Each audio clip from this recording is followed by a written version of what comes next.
Hoja de Ruta Radio, bienvenidos a una nueva edición de análisis semanal con el doctor Augusto Tandazo.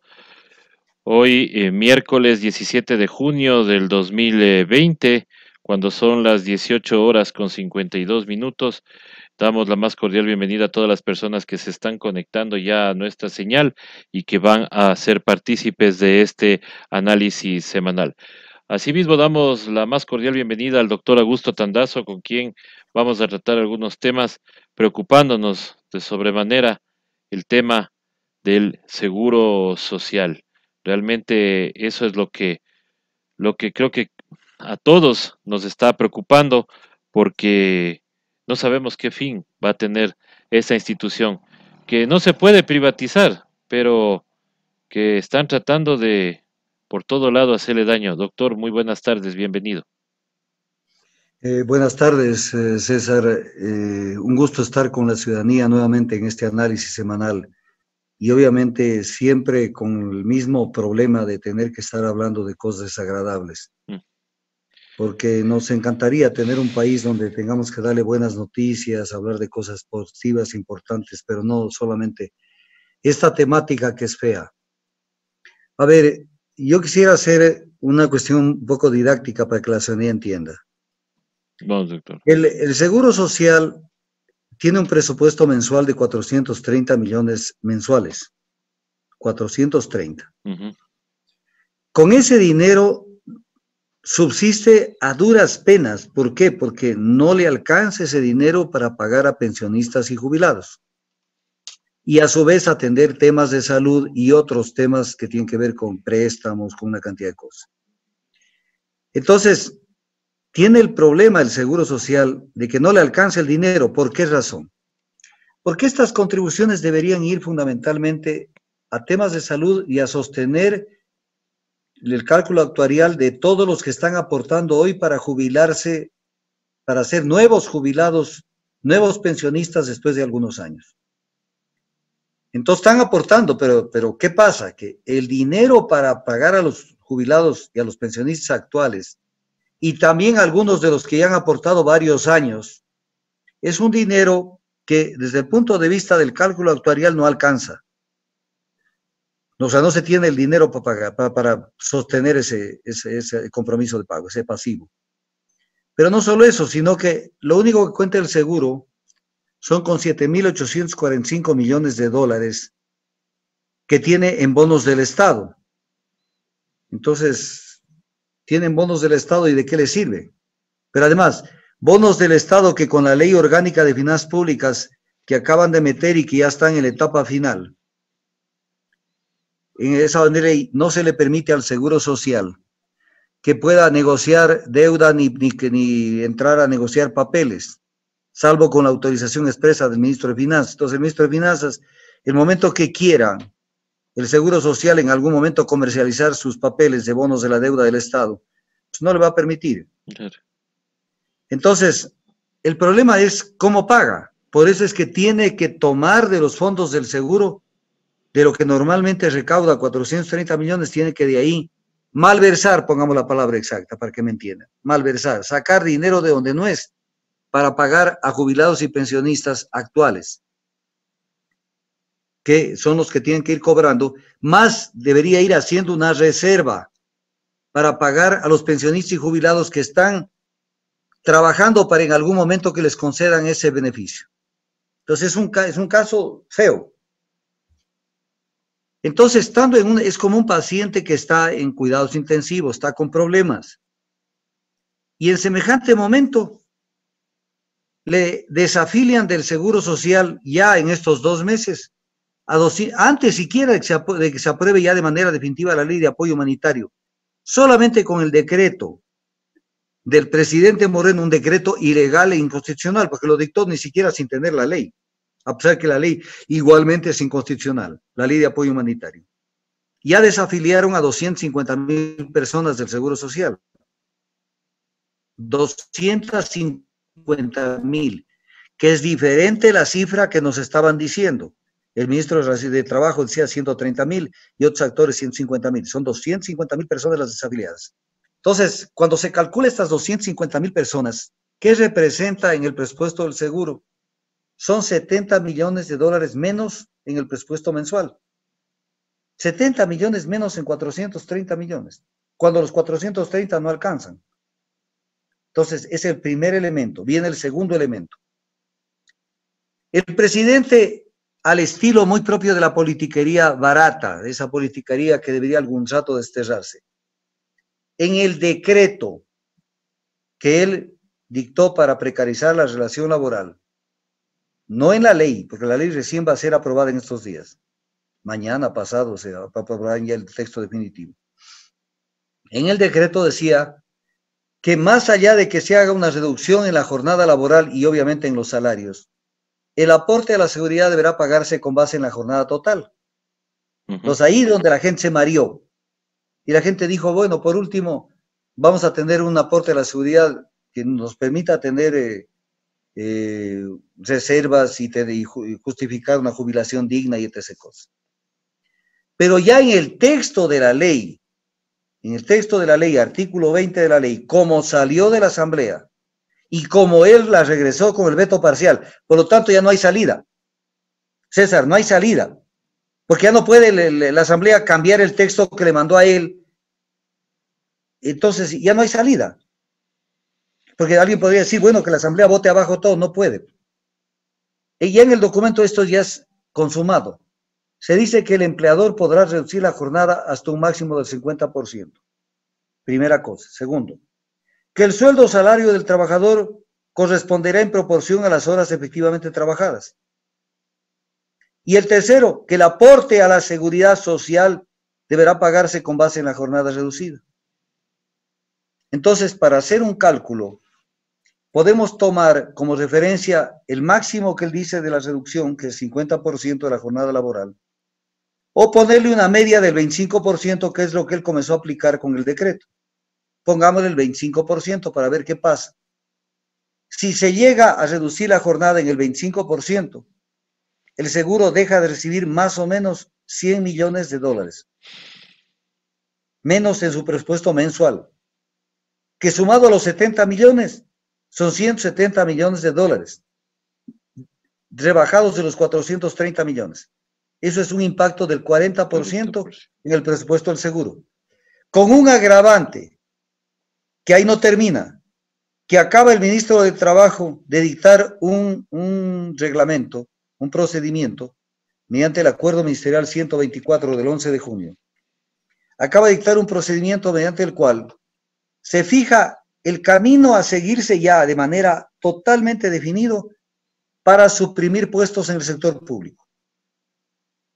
Entonces, cada vez que supriman un puesto, que no van a suprimir uno, van a suprimir miles, pero miles de puestos del sector público, porque están caminando bajo un patrón de aplicación que es del Fondo Monetario. Y ellos no tienen, como no viven ni acá, ellos les vale un carajo lo que pase con el Ecuador.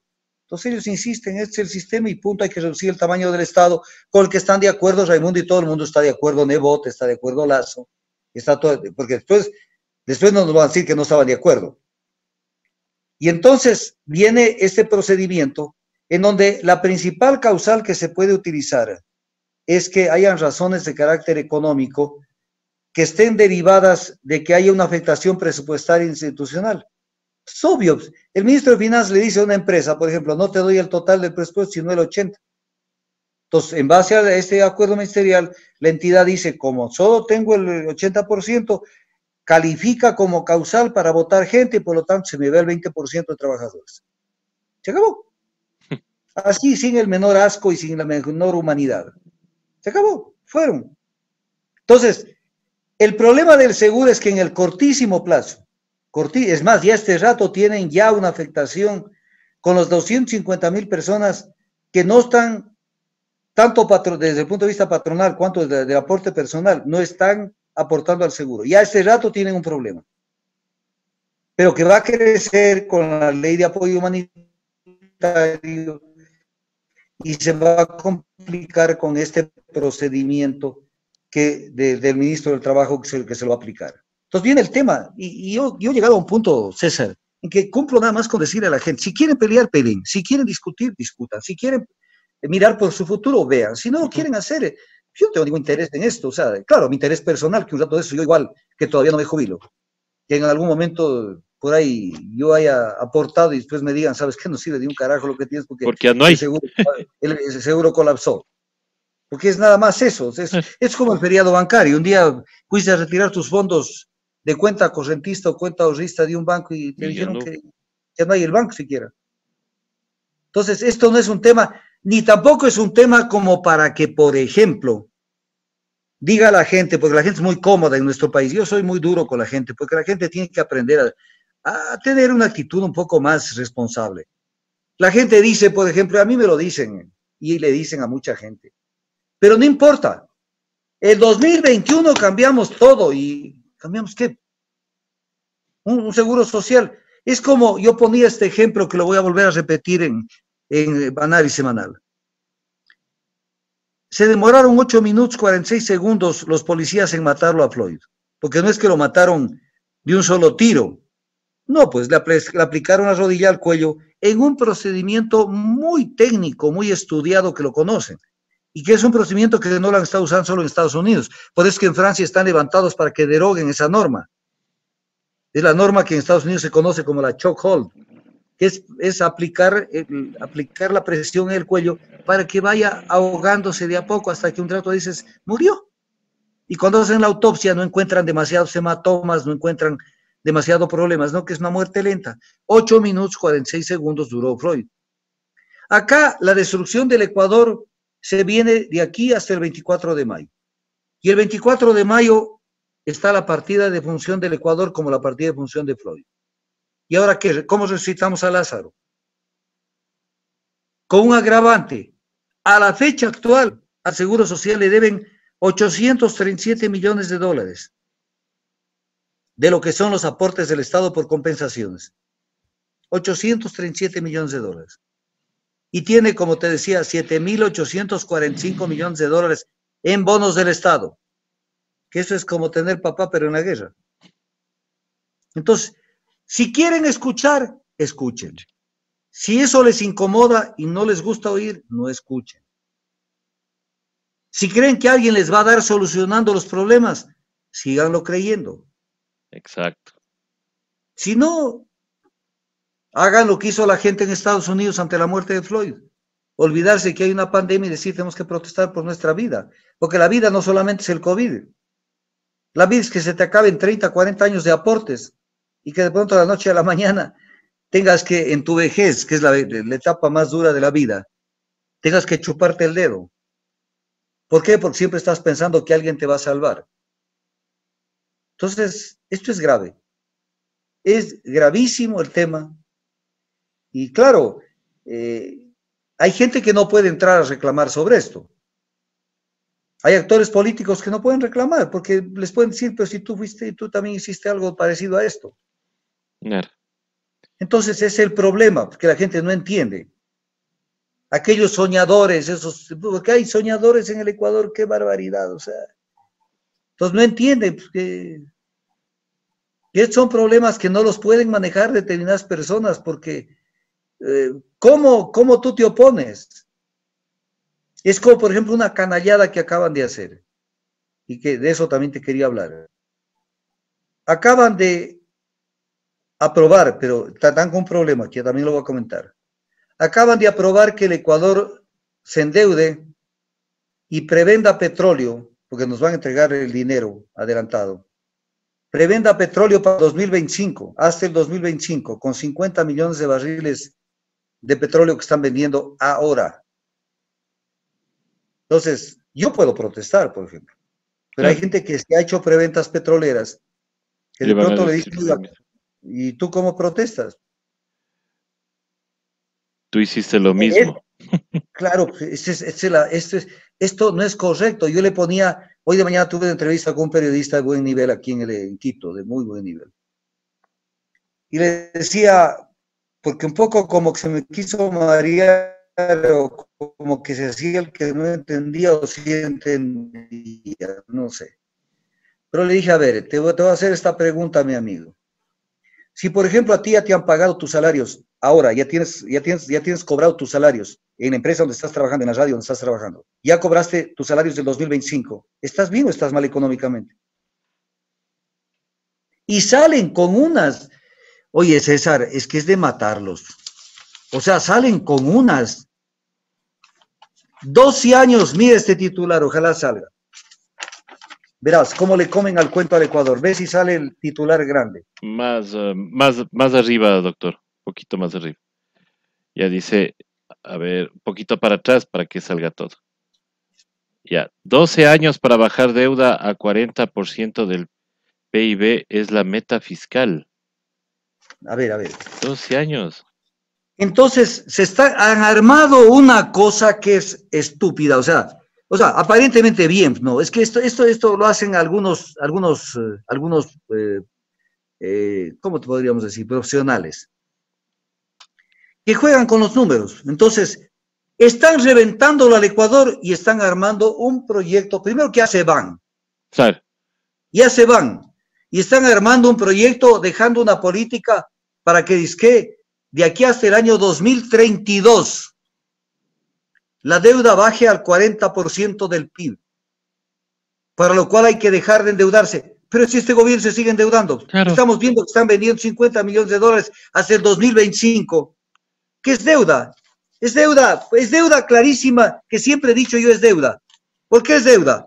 Porque los 1.200 millones va a dar el Banco Industrial y Comercial de China, el ICBC, y los 1.000 millones va a dar el China Development Bank, y 200 millones restantes serán en desembolsos en octubre. Son 2.400 millones. Es deuda. Entonces, mira lo que nos dicen. O sea, estamos haciendo un plan para que baje la deuda hasta el 2032, pero mientras tanto yo lo dejo endeudando al Ecuador hasta aquí. Cínicos, mentirosos, para que la gente trague esos cuentos, y para esto se presta el comercio. Para esto se presta el comercio. Para esto.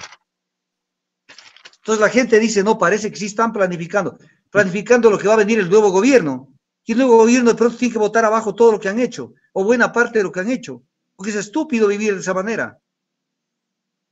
Y entonces es como cuando sale Roldán y dice, vamos a enviar un proyecto de ley de reforma al Código Orgánico Integral Penal para endurecer las penas por todo lo que son delitos que se cometan en época de emergencia.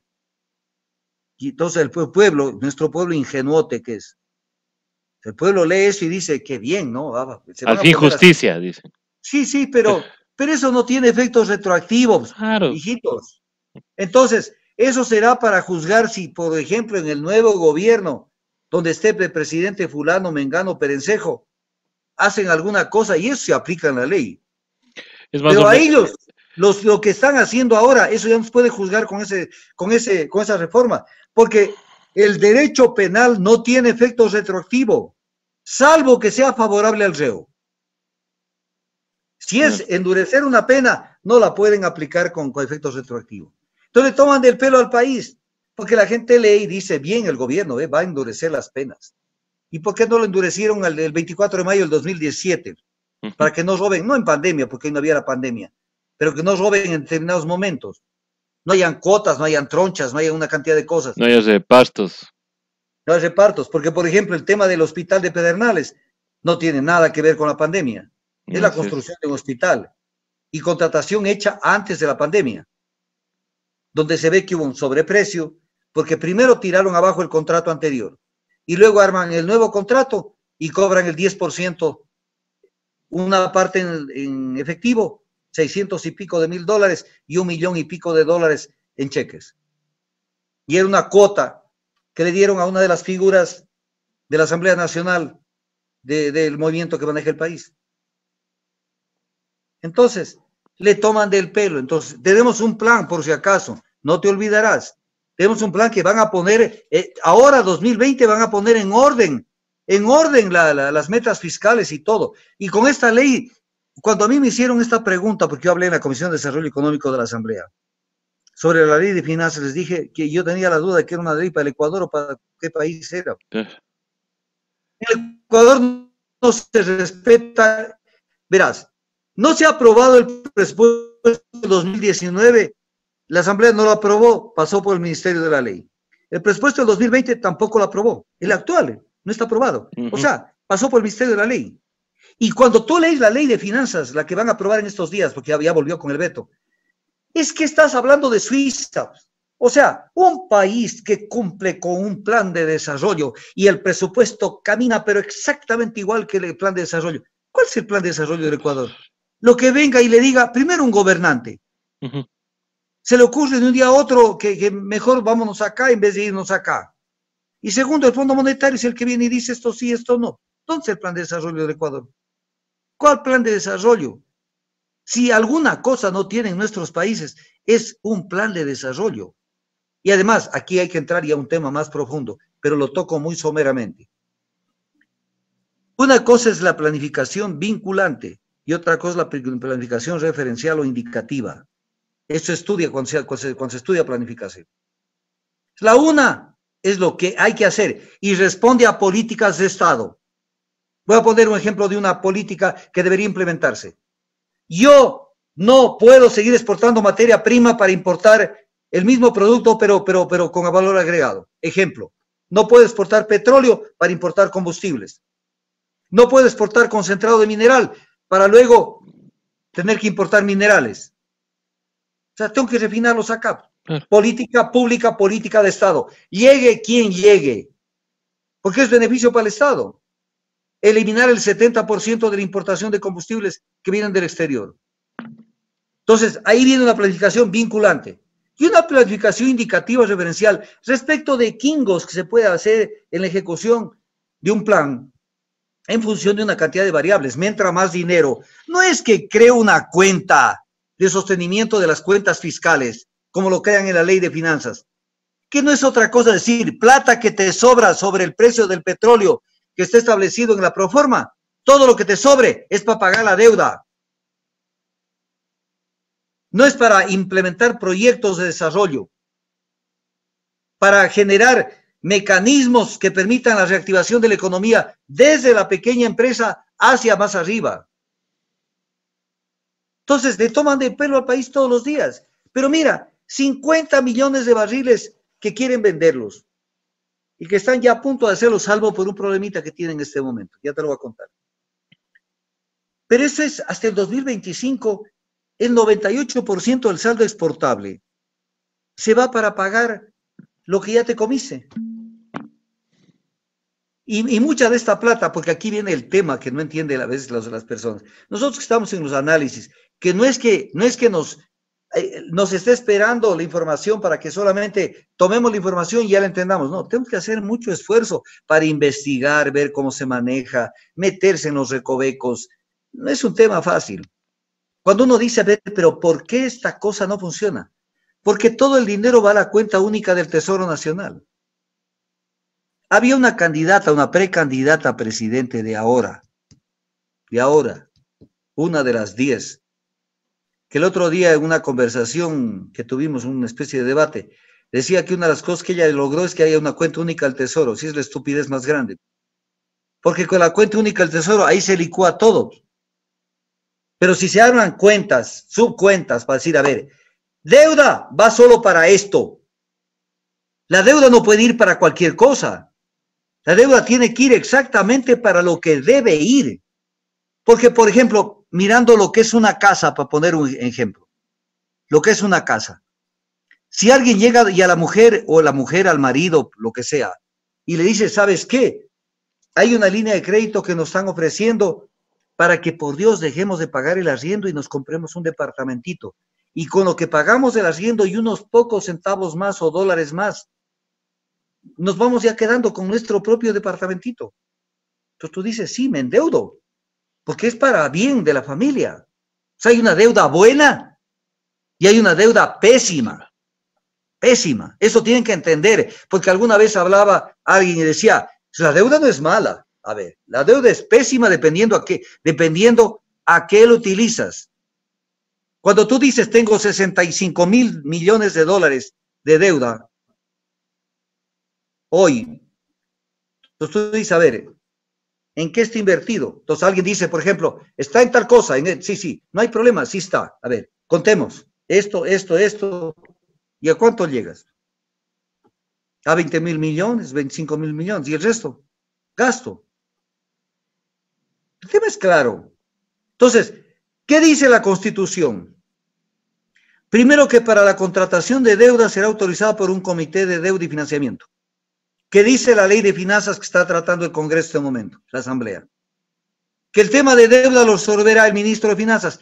Le llaman así en la ley, o sea, siempre se inventan unos nombres rarísimos. Ente rector de finanzas públicas, ¿qué es el ministro? Entonces, ¿dónde está la norma constitucional que dice que debe haber un comité de deuda? Luego el 290 de la Constitución te dice cómo debe ser el endeudamiento público y para qué será. Dice, se sujetará a las siguientes regulaciones. Por ejemplo, te dice, el numeral 3, que es el que más me interesa, con endeudamiento público se financiará exclusivamente, mire esa palabra, exclusivamente programas y proyectos de inversión para infraestructura, o que tengan capacidad financiera de pago.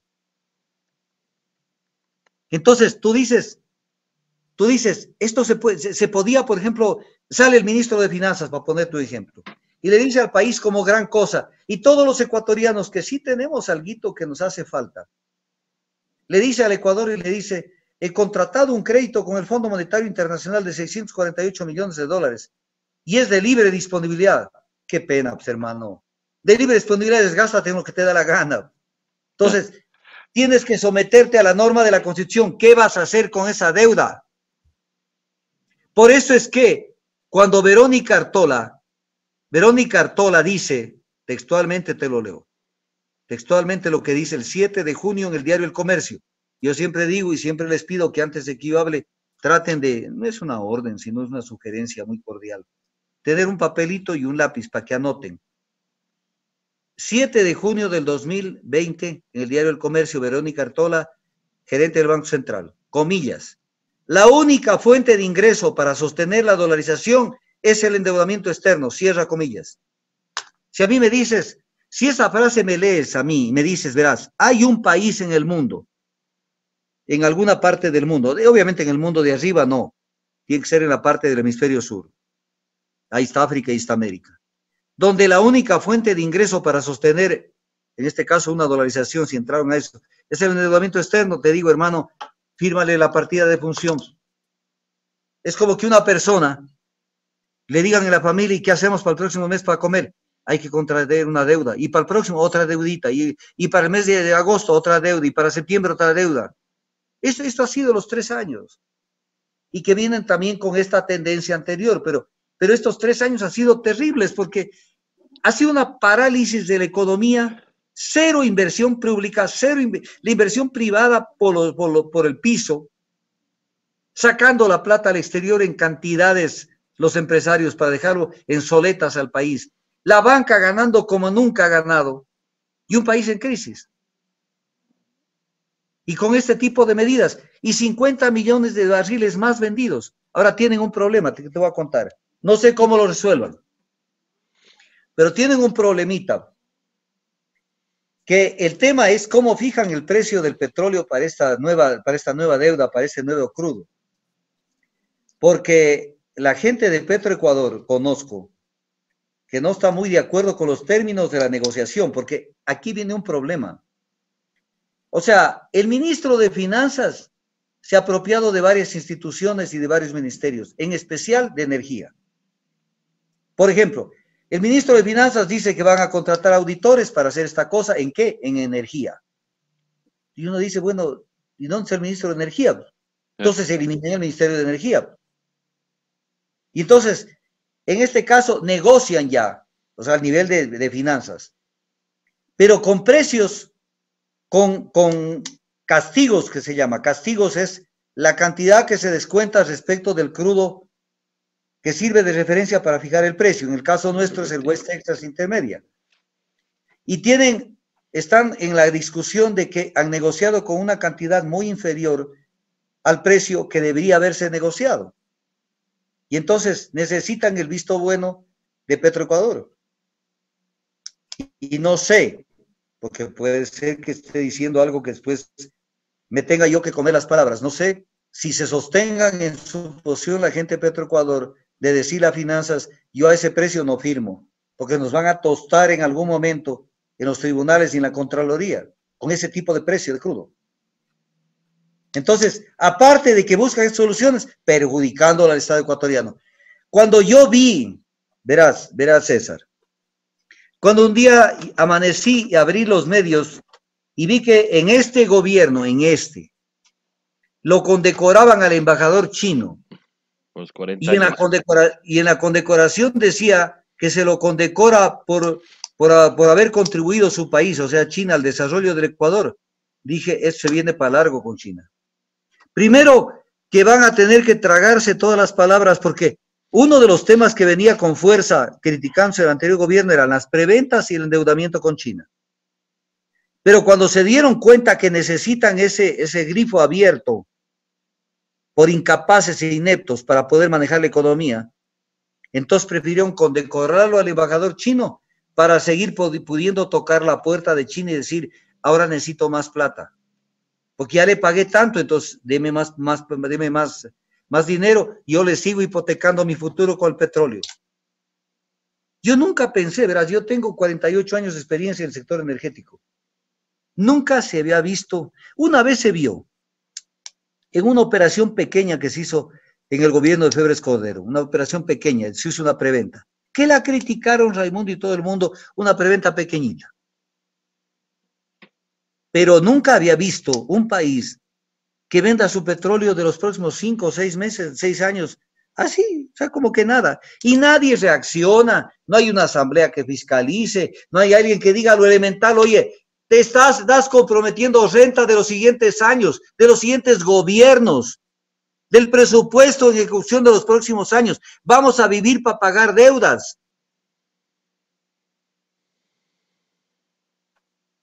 Entonces, a que la gente no le duele.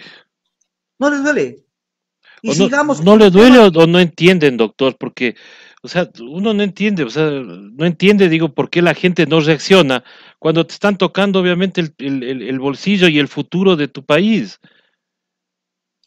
Bueno, pero ese es el país que tenemos, pues César, y es el país que hay que cambiar. ¿Por qué hay que cambiarlo? Y es el país que tenemos.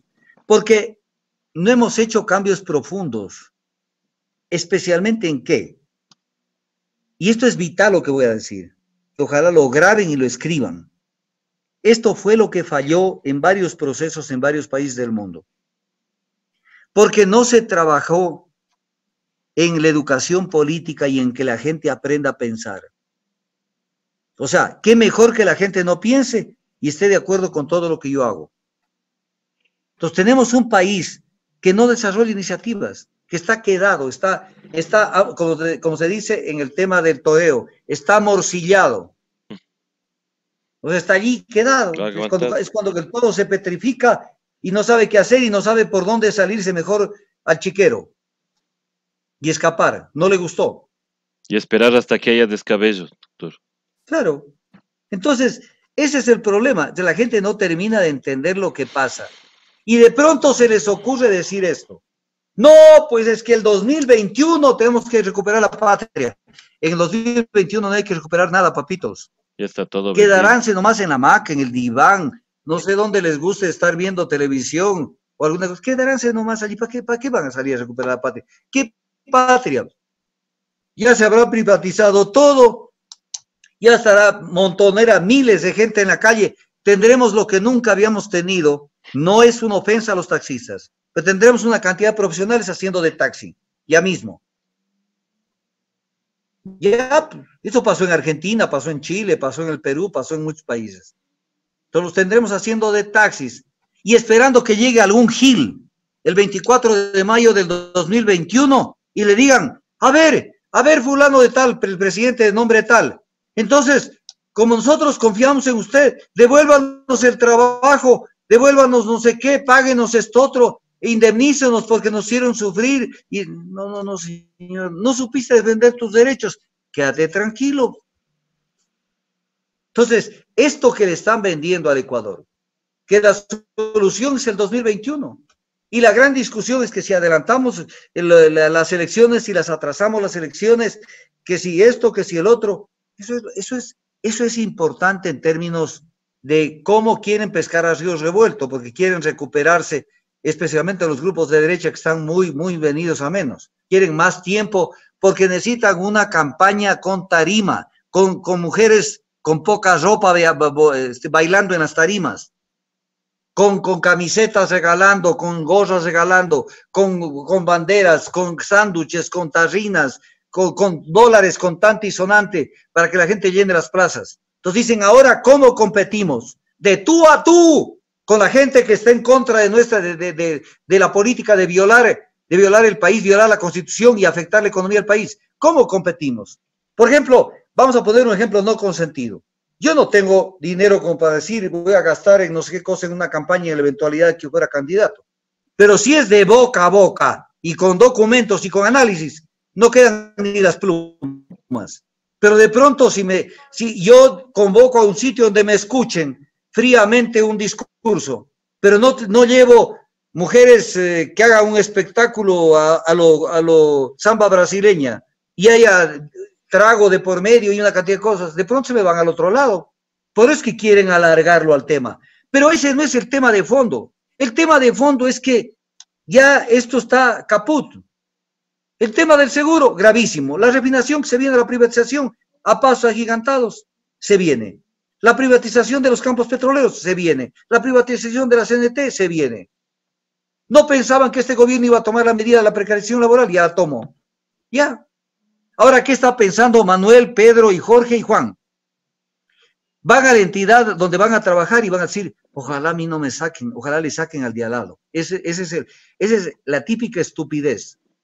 Entonces, si lo sacan al de al lado, me hizo un milagro alguien y estoy bien. Y llama a la casa, no me sacaron, pero el otro se fue a la calle. Que si es al revés, entonces tú eres el que te vas a la calle. Y para el otro mes no tendrás que llevar a la casa para comer y para lo básico. Entonces crecerá la delincuencia. ¿Y qué estamos haciendo? Dormidos allí. Y sin ponernos de acuerdo en lo básico, pensando que la tendencia izquierdista en este Ecuador es una parte dura. Es una franquicia. César, no es una franquicia. No es una franquicia. Para nada. Y menos de los que han callado en lo básico que ha habido en el país. Que se han estado defendiendo, sí. Es otra cosa. Pero, por ejemplo, ¿alguno de los líderes de la derecha o de la izquierda ha tocado los temas que yo he tocado todo este tiempo? Por ejemplo, alguien que esté tocando el tema del seguro social. A ver, ¿quién está tocando? Nadie. ¿Ya? ¿Quién está tocando la privatización de la refinación? Tú mañana tú tienes una buena entrevista en Hoja de Ruta. Pregúntale qué piensa de la privatización de la refinación y veremos cómo ahí se le mueve el piso a esa persona. Ahí se le mueve el piso. Porque ese es el peor perjuicio al Estado ecuatoriano. Convertir un servicio público en un negocio. Y en un negocio en favor de empresas transnacionales. Nos quedamos 30 o 40 años privatizado ese servicio. Y después, ¿a quién le van a reclamar? Entonces el tema es grave. Pero en medio de eso, violan y hacen lo que les viene la regalada gana. Te voy a poner un ejemplo. El artículo 120 de la Constitución, por eso apunten, anoten, establece como atribución de la Asamblea Nacional el interpretar con carácter generalmente obligatorio las leyes de la República. O sea, eso es una competencia de la Asamblea, punto. O sea, la Asamblea puede decir, yo interpreto la ley de esta manera, como por ejemplo la interpretación de la Constitución le corresponde a la Corte Constitucional. Sencillo. Entonces, comienza a tramitarse el proyecto de ley humanitaria. Yo no sé si lo hacen a propósito, por lo menos el gobierno, pero la gente de la Asamblea, qué ilusos. El presidente manda en el proyecto de ley un proyecto de interpretación del numeral 6 del artículo 169 del Código del Trabajo, que tiene que ver con las causales de terminación del contrato individual de trabajo, en este caso por fuerza mayor, para facilitar a los empresarios y al sector público que voten a la gente aplicando fuerza mayor. Por eso el ministro de Trabajo emitió una resolución hace unos 10 días, donde decía que el COVID no es una enfermedad profesional, contrariando lo que está publicado por la Organización Internacional del Trabajo, que es a 180 grados de lo que dice el ministro del Trabajo. Entonces, le mandan esto y el presidente, y obviamente, conoce el texto del proyecto de ley y la Asamblea y lo trata al proyecto y se lo devuelve al presidente con toda la ley, porque con todo el articulado de la ley humanitaria. Y el presidente, al regresarle ya con el veto parcial, le reforma el texto interpretativo. Escúchame esto, César. Esto es, pero de Padre y Señor nuestro. Reforma el texto y aprueba un texto alternativo de la interpretación. ¿Qué está haciendo Moreno cuando dice la interpretación esta que me está haciendo la Asamblea de este artículo del Código del Trabajo no me parece la correcta y le cambio y le pongo otros conceptos? Está asumiendo el papel de intérprete de la Constitución, de la ley. Y eso no está, eso está vedado por el presidente. Es violación de la Constitución a plena luz del día. Y por ahí en la Asamblea, en vez de decir que es violación, como que dicen, bueno, eso veremos si alcanzamos los votos para eso, nosotros aprobar el texto inicialmente que salió de la Asamblea y no el alternativo que nos manda el presidente. Pero llámenle por su nombre, pues. Es una violación de la Constitución y una soquetada de ustedes asambleístas que le mandaron al presidente. Si les llegó el proyecto de ley así, ¿qué debía hacer la Asamblea? Decir, a ver, voy a revisar este texto. En este texto viene una interpretación dentro de un proyecto de ley. Primero me parece de muy mal gusto, porque el presidente lo único que debía haber dicho es, señores, requiero que me interpreten el artículo 6, el artículo 179 del Código del Trabajo, numeral 6. Y de pronto dar un criterio sobre esa interpretación y dejar que la Asamblea, mediante una resolución, interprete ese artículo. Pero no mandarlo dentro del proyecto de ley. Ya les tomaron del pelo. Y ellos les regresan dentro del proyecto de ley, cuando ya por último, ¿qué debían haber hecho? Saca texto dentro del texto global y apruébale una resolución aparte. Y di, la interpretación correcta del 169 es esta. Se acabó. Y esa no iba en el proyecto de ley. Pero les regresan al presidente los bobalicones. Para que el presidente le vuelva a mandar un texto alternativo. Entonces, ve, ahí sí yo justifico esto que nunca lo he justificado. La justicia indígena, que les bajaran el pantalón a todito y les dieran una cueriza con ortiga y con baño de agua. Es que sí da ganas, doctor, oiga, con estas cosas. O sea, ese es un país, esto ya está votado, es como en el fútbol cuando dicen que está votado los arcos, está votado los arcos. Pero si mira una cosa, que es una cosa tan elemental, que no trasciende mucho, pero que te grafica qué es lo que pasa en el país. Que solamente sirve como una referencia de en qué país estamos viviendo. ¿Qué dice el Código del Trabajo respecto de los feriados cuando caen en fin de semana? De fin de semana. Dice algo que es concreto y sencillo de aplicar. Está normado en el Código. Artículo 65 del Código del Trabajo. Es el cuarto inciso del artículo 65 del Código del Trabajo. ¿Qué dice?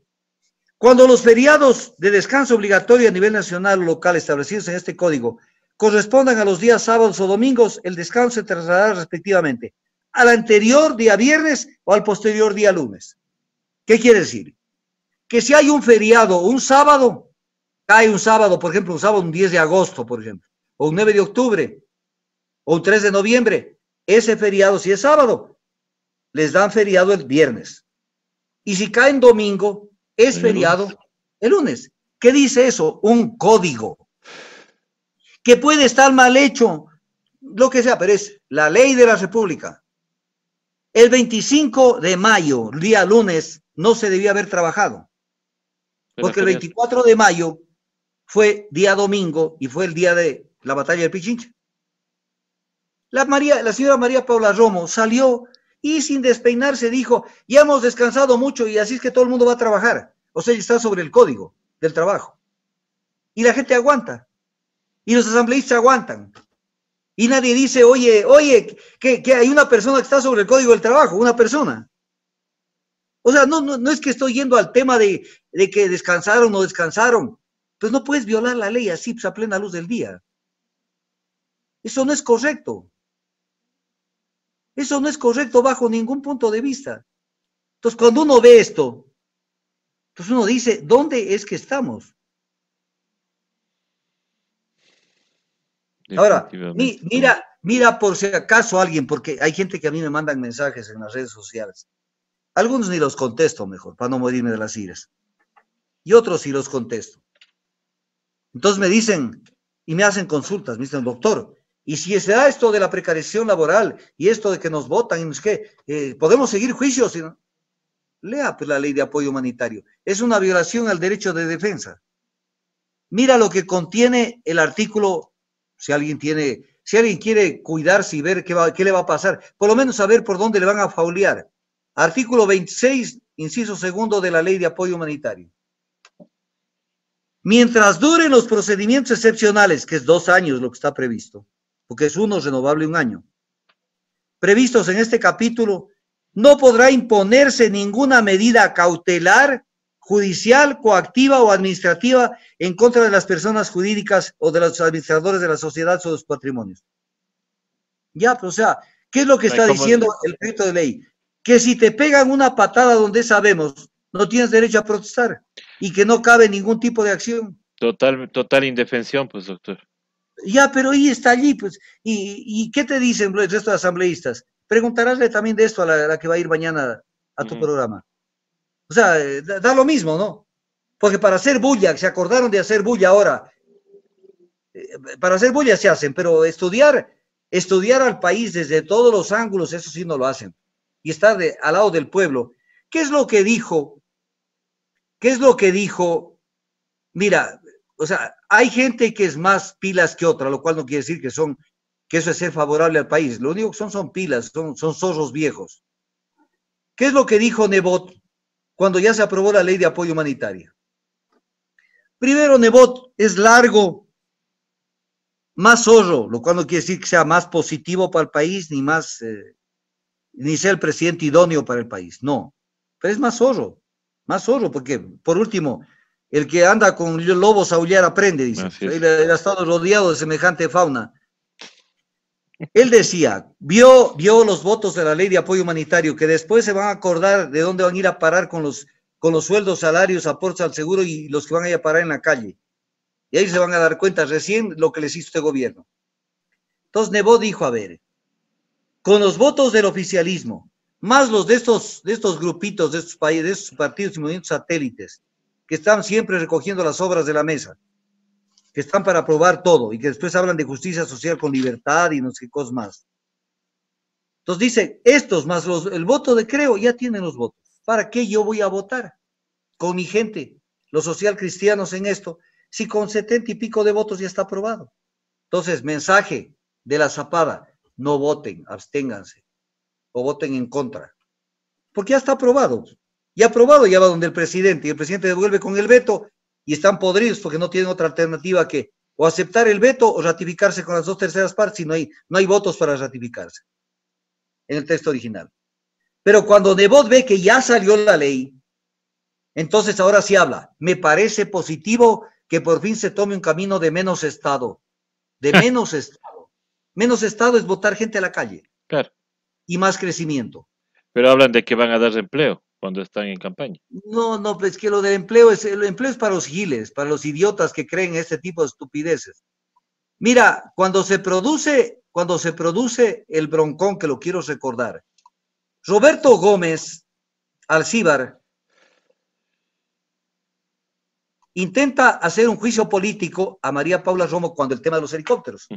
Porque el tema es feo, pues. Porque ella firma el decreto con el cual lo destituyen, le dan la baja al general Espinosa de los Monteros. Ella firma con el presidente, indicando en las causales haber usado el helicóptero para trasladar a la familia de Manaví a Quito. Y después hace lo mismo y entonces ya no hay nada. Y Roberto Gómez Alcíbar, de Creo, en ese momento de Creo, intenta hacer un juicio político y le sale al paso Lazo con una fuerza inusitada. Claro, en ese momento María Paula Romo era la más opcionada para su candidata a vicepresidenta, porque el pacto es evidente que es del gobierno con Lazo, y en ese pacto está el Bucaramato. Es un entente de tres partidos.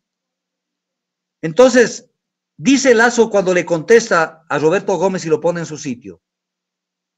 Según Lazo dice, con ingobernabilidad no se resuelven los problemas, debe existir estabilidad democrática. O sea no hay que hacer enjuiciamientos porque debe existir estabilidad democrática.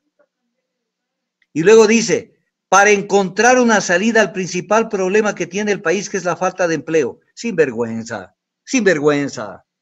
Y después dio los votos para la ley Va de a apoyo votar, claro. humanitario. O sea, el país tiene que aprender, ojalá algún día termine aprendiendo. El doble discurso. Por eso es que Roberto Gómez, ahora que ya se salió de Creo, les dejó diciendo lo siguiente: estamos ante el peor presidente, el peor gobierno, donde hay, prácticamente está hablando de todos los que hacen gobierno, y en la peor mayoría de la asamblea. De frente. Algún rato invítalo a Roberto Gómez al Ciber, que va a ser sabroso que lo tengas allí. Entonces, esa es la realidad de nuestro país, porque, o sea, dicen defender, por ejemplo, la institucionalidad. Yo tengo unas frases de Lazo y de Nebot. Este país tiene que mejorar su institucionalidad. ¿Y qué hicieron con el 7 votos sí? Hacer pedazos de la institucionalidad. Captar los órganos de control y las funciones del Estado. Para poner, tú, César, has vuelto a oír de la existencia del Consejo de Participación Ciudadana y Control Social. ¿Será que viven, existen? ¿No les daría el COVID? ¿No será que de pronto no se han dado cuenta? Se debe mandar bomberos, algo que vean, de pronto están muertos allí algunos días. Hay el Consejo de Participación. O sea, sí, Esto es, doctor, o sea, les he visto esporádicamente a los consejeros, ¿no? Alguno que otro. Obviamente, pero un pronunciamiento conjunto nunca. pero claro, es lo que querían. ¿Por qué querían suprimir el anterior consejo que lo lograron? Era precisamente porque no querían ningún órgano de la función del Estado que no sea controlado. Punto. Entonces nombraron los que están allí, chicos, silencios. Perfecto. Van a cobrar su remuneración regularmente y no pasa nada. Es lo que ellos querían. Y se acabó.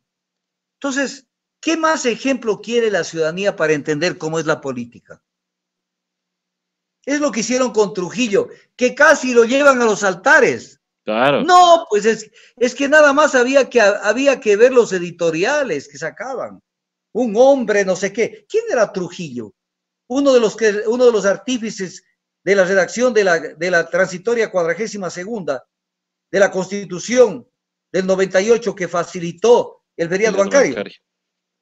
¿Qué creen que somos pendejos? Ya lo estaban elevando a los altares. En la Universidad Central casi le cambian de nombre al paraninfo Che Guevara. Y estaba por ahí un tipo obcecado que por ahí anda. Querían ponerle paraninfo Julio César Trujillo.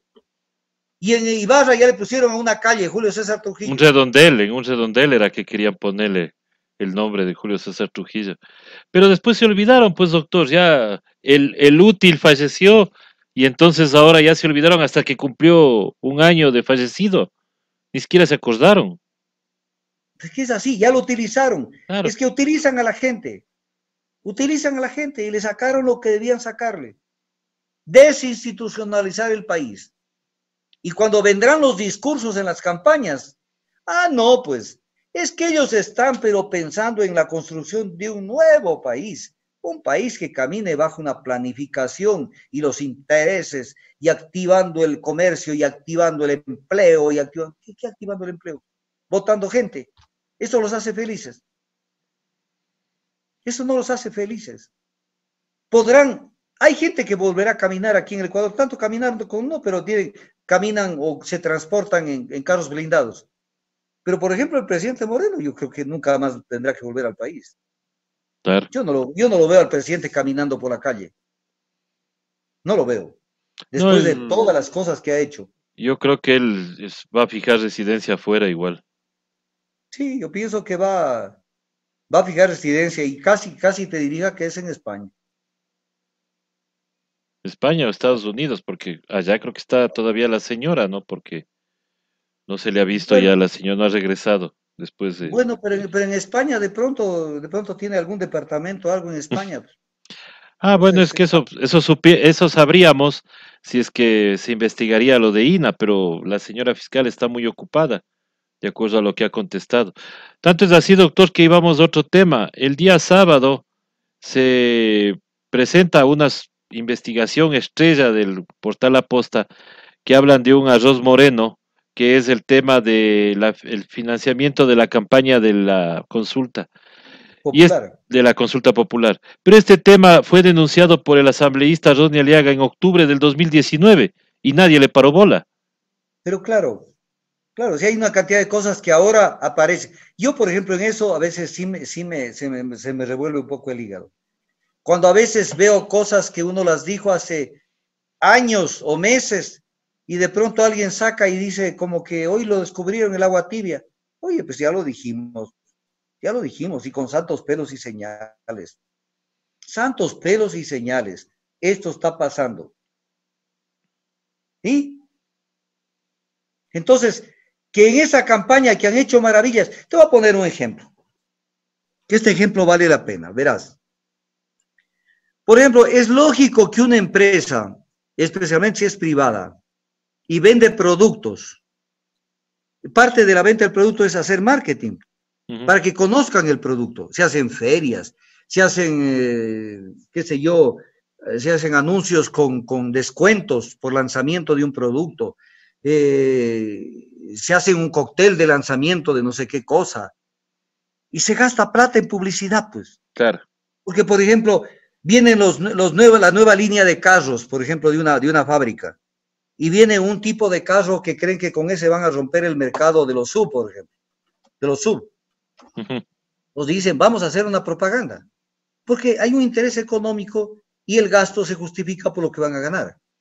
Pero ¿qué hacen tantas instituciones del Estado gastando millonadas en lo que se llama productos comunicacionales? Por ejemplo, Cintia Viteri, los 3 primeros meses de este año y parte del anterior año, propaganda diaria en todos los canales y en todos los medios, o sea, hablando de unas frases bonitas sobre cómo está con Guayaquil. Haga su trabajo, no gaste plata del Estado. ¿Qué hace la Contraloría General del Estado contratando con Daniel Salcedo, el que cayó en la avioneta, que había sido una persona de malas costumbres, contratando por $1.300.000, el famoso contrato para productos comunicacionales? E infórmele, ¿por qué no le informa al país? Claro. ¿Qué son productos comunicacionales por $1.300.000? ¿Qué son? O sea, es que el Contralor necesita que le digan que está haciendo bien las cosas, que le saquen aquí, acá, que tomen una foto. Eso valdrá $1.300.000. Pues nadie pide explicaciones. Claro. Y en la asamblea nadie se mueve para decirle, oye, manda la información de este contratito. Porque contratado y aprobado el contrato por el hermano del presidente, Moreno, que trabaja en la Contraloría. Entonces, eso no han de querer abrir, ¿no? No, pues y tampoco van a querer abrir, por ejemplo, ese auspicio a una obra de teatro que se llamaba El cuaderno de Pamela, por ejemplo. ¿Qué hace la Contraloría pagando por una obra de teatro? Publicidad. Entonces, O sea, claro, entonces, esos son los temas. Ahora, en medio de estos dimes y diretes, César, vemos el país de siempre, porque es el país donde se ve el amarre, la troncha, el cómo te organizas para ver cómo lo perjudicas, cómo entregas instituciones, porque esto yo ponía de ejemplo para que la gente entienda. Vamos a poner un ejemplo, el contrato de construcción del Hospital de Pedernales donde se ha metido Daniel Mendoza. ¿Acaso que yo puedo, por ejemplo, o tú, César, o alguien que me está escuchando, llegar y decir al señor de Secob, al señor Tamayo, decirle, oiga, ¿sabe que yo me llamo de nombre tal? Vengo a pedirle que me ayude porque quiero yo dirigir este proceso y hacer que gane un consorcio de amigos míos. No, pues el tipo va a decir, ¿usted quién es? ¿De claro, parte de quién? ¿Y cómo así? ¿Cómo así tiene el atrevimiento de venirme a hablar de esa manera? Van porque van recomendados. claro. Porque hacia arriba le dicen, oye, te va a visitar fulano, atiéndelo. ¿Eso qué quiere decir? Atiéndelo. Orden es Entonces, orden. claro, entonces comienzan a aparecer las cosas extrañas. Y entonces comienza a desbocarse la corrupción en pleno pandemia y antes de la pandemia. Claro. Pero todo es porque son cuotas de poder. O sea, alguien podía entrar al hospital de Los Ceibos y al hospital Maldonado Carbo de Guayaquil que no sea la gente de loco que ama. No, pues. Porque ahora ya no es el loco que ama, te cuento, ya es el loco que odia. Ah, ese loco que odia. Ya, pues ya. A ese rato ya no ama a nadie. Está Ah, muerto de claro, las iras. pues. Sí, o sea, está muerto de las iras y está bravísimo. Entonces, el loco que odia, ¿cómo así su gente, su familia, que ahora están en Estados Unidos refugiados? Y que antes decían que cómo así la gente se fuga del país. Ahí están, ahora están refugiados en Estados Unidos. Allá están. Y están los dos hijos, más su nuera. Están allá y ahora, ¿qué van a decir? Y eso que todavía creo que falta, doctor, porque si escarbáramos un poquito más, creo que por ahí va toda la familia, ¿no?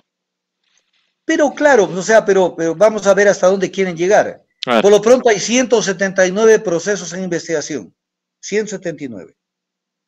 Y no nos saldrán como cuando nos salió el ex contralor y le bajó las glosas a Odebrecht. No ha pasado nada, no ha habido nada. Ah, claro. O sea, tienen que ir al fondo. Pero comienza a aparecer algo que ya lo sabíamos. Yo alguna vez conversé con algunas personas, yo no sé si incluso con ustedes conversé, que había un rum rum de que las cosas no funcionaban bien en el municipio de Quito. Y lo dije. Ujú. Y alguna vez incluso hasta me atreví a hacer una insinuación. Pero ahora sí ya lo vemos con más claridad. O sea, no hay contrato de una empresa del municipio de Quito donde no esté de por medio GEINCO. O sea, GEINCO está en los contratos de la empresa municipal de obras públicas, en los contratos de la empresa municipal de agua potable, e incluso en un contrato que firma el ISFA con el municipio y el municipio subcontrata con GEINCO. ¿Qué te parece? Qué bestia. O sea, amo y Entonces, señor Geinco. GEINCO, que son las siglas de Gerardo Espinel. G. Gerardo, E. Espinel. Y entonces, y vemos unos concejales que todavía creo que no entienden de dónde viene la pelotita. Porque aprobaron una cantidad de cosas en el municipio, más o menos como quien diciendo, vamos a transparentar todo y que se nos informen. Oye, ya tienes todo, ¿qué estás esperando? ¿Y por qué se demora tanto la Contraloría y la Fiscalía en actuar aquí? Si el tema es clarísimo, en la repavimentación hay severos problemas, porque dice la Contraloría que contrataron por emergencia y que hallaron indicios de responsabilidad penal. Penal, no solamente glosas ni multas, sino indicios de responsabilidad penal. Y ahora, ¿quién nombra a los gerentes? Porque el otro día salió el alcalde y dijo, yo no respondo ni por la religión que tengan los gerentes, ni, o sea, haciendo la broma, como que todavía estaba funcionando como el loro Homero, haciendo chistes y cachos. Esto no es de chistes. ¿Quién mandó esas ternas para nombrar esos gerentes? Y la gente del ISFA tienen que responder por este contrato, porque voy a explicarlo para que la gente lo entienda. Cuando dos instituciones del Estado, dos instituciones públicas, deciden contratar algo, lo hacen de manera directa. Y es correcto que lo hagan de manera directa, porque eso lo permite la ley orgánica del Sistema Nacional de Contratación Pública. Pero lo que no es correcto es que, por ejemplo, una entidad se preste a firmar un contrato, como que esa entidad lo va a ejecutar, y a la hora de ejecutar, esa entidad subcontrata con una privada. Entonces lo que hizo es nada más que dar el membrete, hacer de testaferro de una contratación. Claro. Estoy hablando castellano, Ujú. César. Está claro, Entonces, doctor. caso del ISFA. Nosotros esperamos que el ministro de Defensa le diga algo al país, pues, sobre este contrato donde está de por medio el municipio de Quito y GEINCO. Pues estas cosas el país necesita que se le transparenten, que sepamos qué es lo que está pasando en el Ecuador. Entonces, Pero además, cuando ven que están en situación difícil, entonces le dan todo lo que le pide el gobierno o el que le tiene cogido del cuello. Esta semana, el lunes 15 de junio, Sí. anteayer, debían los funcionarios públicos retornar a sus labores. Entonces, para quedar bien con el gobierno, el alcalde toma la iniciativa en el COE metropolitano y a través del secretario de Seguridad del municipio de Quito pide que se postergue el retorno para el 1 de julio. Porque, oye, César, están tan preocupados por el COVID, no tienes idea, pero quiero decirte que no hay camas este rato, y hay Claro. pacientes graves y no hay camas, pero están tan preocupados por el COVID. Entonces se postergue. Y el gobierno, hasta ver qué pasa, lo que decide es postergar para el 22 de junio el retorno. No van a dejar que retornen ni el 22 de junio, porque saben que si vuelve el sector público a las oficinas, se va a armar la del oso con la ley de apoyo humanitario, pues, y con el procedimiento de supresión de puestos. Entonces, si el gobierno pudiera, que no lo puede hacer, tener a toda la gente de aquí hasta el 24 de mayo del 2021 en las casas, pero no te quepa la menor duda que lo haría, porque sería la mejor forma de fortalecerse y de precautelar que no pase nada. Por eso es que se han venido preparando. Compraron los trajes Robocop. Luego que el ministro de Defensa dicte ese reglamento para el uso de la fuerza, que no es más que una amenaza velada de que van a dar bala en una manifestación. Lo cual choca con la norma constitucional, porque la norma constitucional que prevalece sobre el reglamentito del ministro de Defensa le da funciones específicas. Es importante porque esto tenemos que verlo a la luz también, no solamente de esto, sino a la luz del famoso estado de excepción que acaba de dictar el presidente de la República. Declara estado de excepción, donde lo prorroga. Entonces tú dices, a ver, prorroga por 60 días. ¿Puede hacerlo? No. ¿Por qué? Porque la Constitución lo dice en el artículo 166, de manera totalmente clara. Es castellano, pues, César. Dice, si las causas que lo motivaron persisten, podrá renovarse hasta por 30 días, lo cual deberá notificarse. Entonces era 30 días, pero lo ponen 60. Pero ¿dónde hacen la trampa para que nosotros creamos que somos brutos? Le ponen en el artículo primero algo que posiblemente les puede dar resultado, aparentemente, pero que no es así. Dice, declaras el estado de excepción por calamidad pública en todo el territorio nacional, por la presencia de la COVID-19 en el Ecuador. Entonces, no puedes tú, si es por la misma causa, tienes que ir de 30 días en 30 días. Pero para que digan que pueden hacerlo por 60 días y tenernos metidos en las casas y con el tema del toque de queda y todas cosas, dicen, y por la emergencia, la otra razón, por la emergencia económica sobreviniente a la emergencia sanitaria que atraviesa el Estado ecuatoriano. Primero, mentirosos, porque la emergencia económica no es por el COVID, donde no han gastado casi nada.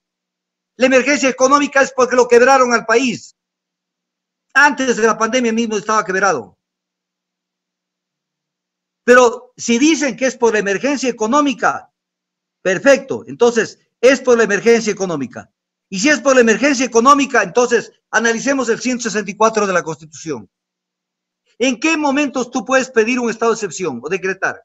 En caso de agresión, no es el caso. Caso de conflicto armado, internacional o interno, no es el caso, no hay una guerra civil. Grave conmoción interna, no la hay. Por lo menos en este momento no hay ni manifestaciones. No, no hay nada. No hay nada. Calamidad pública es otra cosa. Calamidad pública no es la emergencia derivada, económica derivada del COVID, cuando es la emergencia económica del mal manejo de la economía. O desastre natural, por ejemplo, la erupción de un volcán, un terremoto. Por lo tanto, esgrimir en el decreto del estado de excepción, que es y por la emergencia económica incluso le ponen, porque hemos llegado a tal punto que ni siquiera saben, ni siquiera tienen hasta faltas de ortografía. Ponen sobreviviente a la emergencia y es sobreviniente. Sobreviviente le ponen a la emergencia sanitaria que atraviesa el Estado ecuatoriano. Y dice, a fin de poder, por un lado, continuar con el control de la enfermedad a través de medios excepcionales y, por otro lado, establecer mecanismos emergentes que permitan enfrentar la recesión económica como la crisis fiscal y generar las bases para iniciar un proceso de recuperación económica para el Estado ecuatoriano. Un proceso de recuperación económica botando gente a la calle, despiadadamente, y pagando la deuda, incluso la deuda que no se vencía, como la deuda del Goldman Sachs, que se vencía en 2022 y le pagaron 1.000 millones hace pocos días. Si yo fuera Corte Constitucional, que tampoco la hay, con esto le digo, señor, se acabó el decreto de excepción, es inconstitucional, matan tiru, tirulá. Pero es creo que están juntos con los del Consejo de Participación Ciudadana. Pero claro, o sea, para eso era que tenía que funcionó Trujillo, para crear una corte, una corte a la medida. Pero en este mismo estado de excepción, artículo 2, dice algo que el presidente debe pensar que somos imbéciles, ¿no? Y entonces, como le meten un decreto que ni siquiera es una ley, y peor puede ir por sobre la Constitución. Entonces, en el decreto dice, mira cómo los redactan para que la gente crean que tiene todo el fundamento y toda la motivación. De la movilización de las Fuerzas Armadas, reafírmese que su participación en el restablecimiento del orden público, primero, no hay ningún desorden. Claro. De pronto no va a haber ni una manifestación. ¿A qué te preparas? Si y el no miedo, doctor.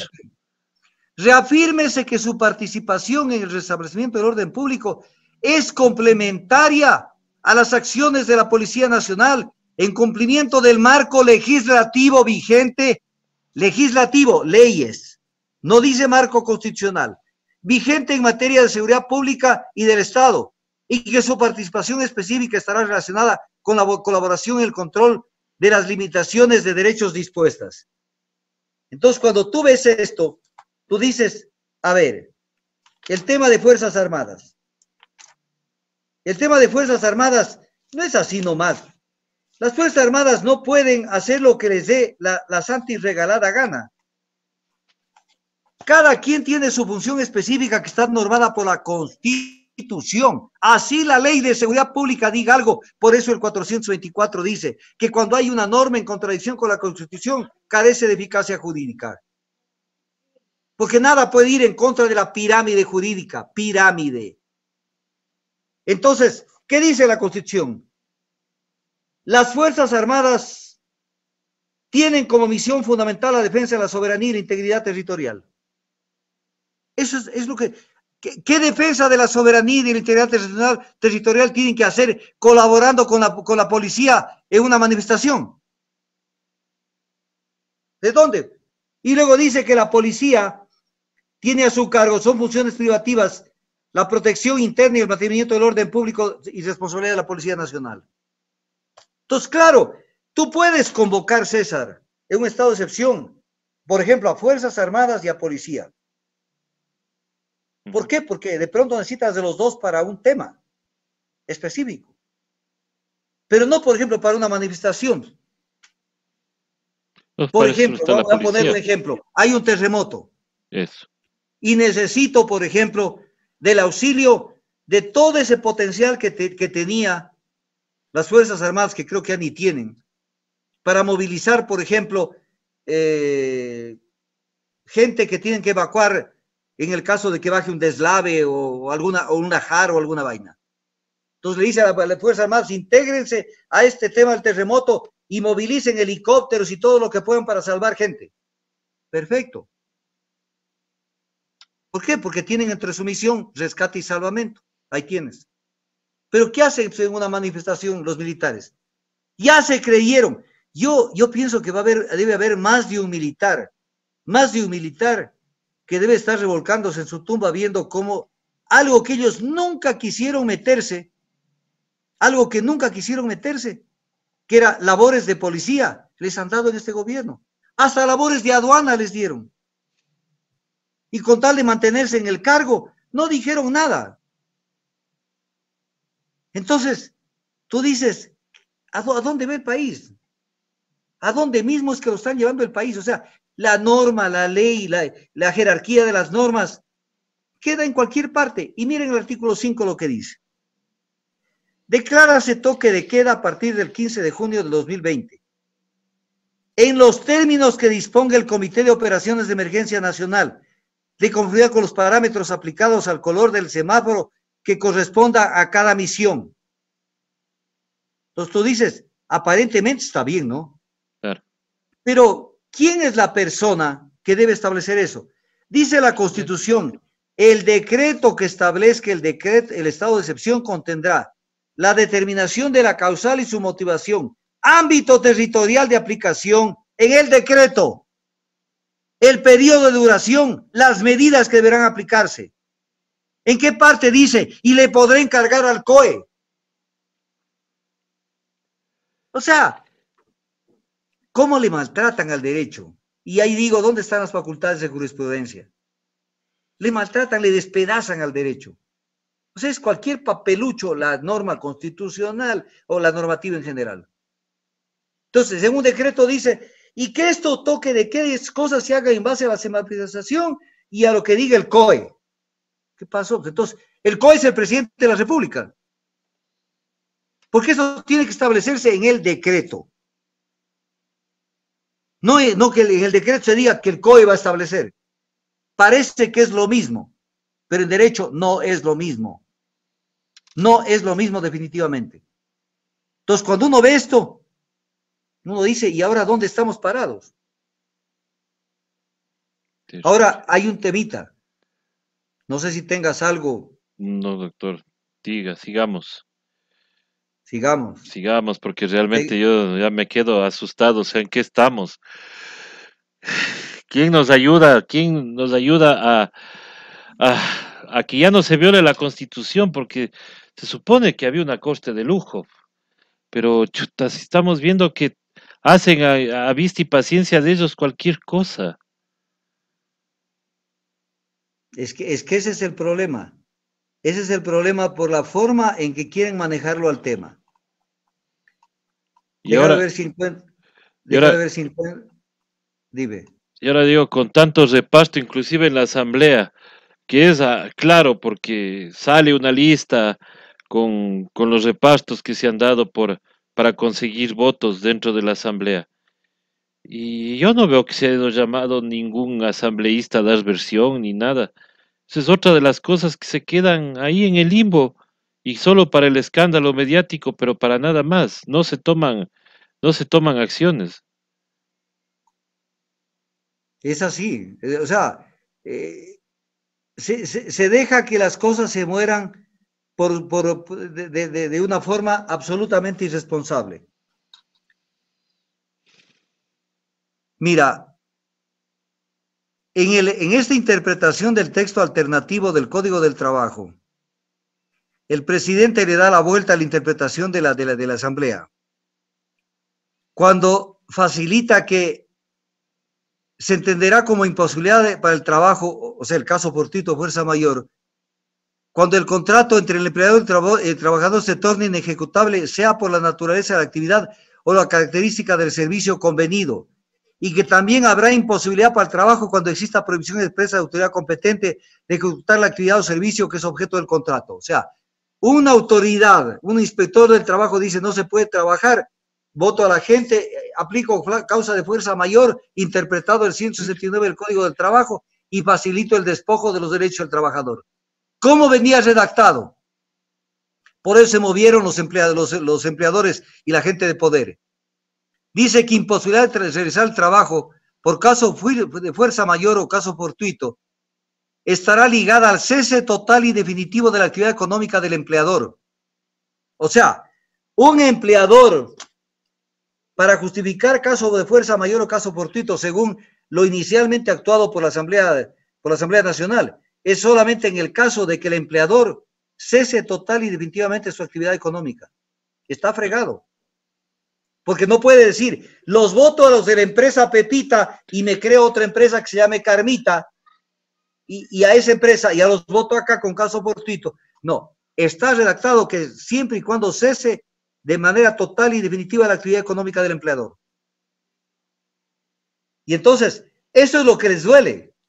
Eso es lo que les duele, porque por eso es que a Moreno tiene que haberle golpeado la puerta y decirle, oye hermano, Nos van a matar con esa interpretación.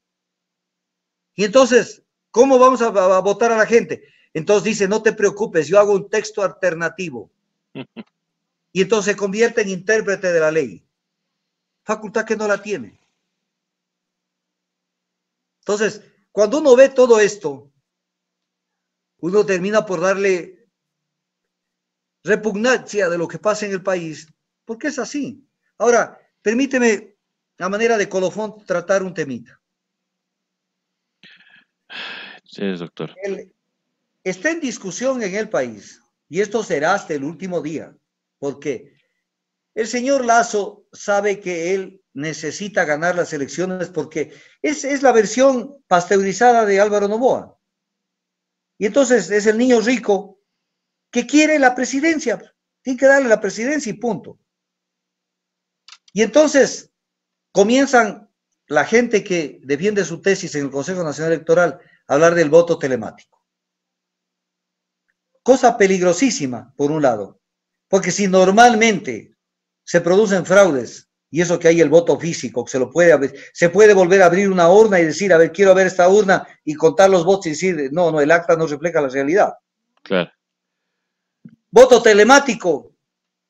Si tú tienes una clave, que es tu cédula, por ejemplo, y se lo arma, y alguien no sabe manejar un celular, o no hay internet, porque hay zonas donde no hay conectividad. Y eso estamos viendo ahora con la teleeducación, que no hay conectividad. Claro, no hay conectividad. Entonces, por eso es que de Soto, que le toma del pelo cada vez más al país, dice, pero ahí podemos hacer un voto asistido. ¿Qué es voto asistido? Que alguien le asista, o sea, que alguien le asesore, que alguien le ayude, o sea, que le ayude a votar a una persona.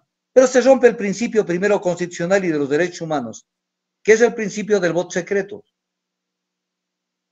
Entonces, el voto tiene que ser secreto. Cuando alguien le dice, presta, dame tu número y yo te doy votando, se acabó el voto secreto, porque él va a tener que decir, ¿por quién voto? Vote por fulano de tal. Y de pronto el otro, como el otro no sabe por quién, y ya le da el número de cédula, le vota para otro, para el DEP.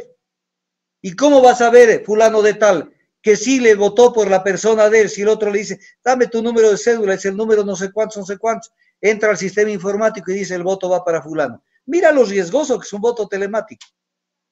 Entonces, lo lanzan a la idea y comienzan a temblarle a mucha gente, porque se van dando cuenta que lo que busca el grupo de Lasso, que es el que más está interesado en el voto telemático, busca llevarnos por ese lado, con el típico cuento del COVID y de que tenemos que cuidarnos, y que les importa un pepino el tema del COVID. Claro. Pero buscan esto. Si por ahí tuvo esta fundación Salvar Vidas, es por hacerse propaganda, y tomarse fotos, y estamos en esto y los demás acá, con lo que le pidió a la señora Baki que le ayude a conseguir dinero de Bill Gates y todo eso, que fue una vergüenza lo que hicieron. Pero viene el tema. Entonces la gente comienza a recelarse, porque el tema es Lasso, y Lasso tiene la bendición de Moreno, porque creen que con Lasso los van a cubrir.